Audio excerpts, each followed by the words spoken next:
व्यक्तिगत मत क्षेत्र में आमर किसी कहबार नहीं बजेट विषय पॉलिटिकली विरोध करा पारे किंतु ये बजेट विषय टीका टिप्पणी करने कि सुजोग विरोध दल पाखे किसी ना कि शब्द ना कारण आज बजेट जो भाव में गोटे कम्प्रिहेन्सिव बजेट और जो भाव में बजेट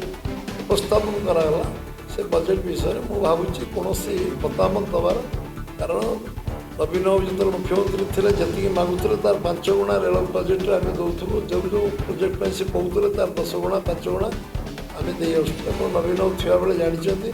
से प्रोजेक्ट बनई जी दौले ताठू अधिका केंद्र सरकार ओडिशा चिंता कर से नैतिक साहस नैतिक अधिकार नहीं कि कहवाई बीजेपी सरकार किसी बजेट रे किसी कम बेसी कर सेमती मत लगुनि नवीन बाबू विरोध करवा नेचुराल विरोध दल अच्छा विरोध करने किसी स्टेटमेंट देवे से कहे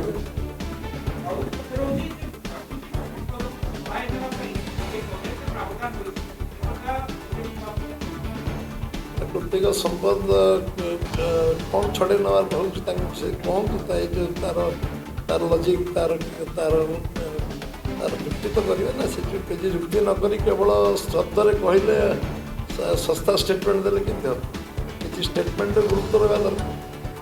कौन आम प्राकृतिक संपद प्राकृतिक संपद विनियोग करेगा चाहूँ आज पर्यंत कम रु कम होम क्या विरुद्ध कह चाहूँ कारण आज सरकार आम सरकार अच्छे आम करने को आम आम योजन अच्छु जे केमती प्राकृतिक संपद विनियोग हो पारे ठीक अच्छे।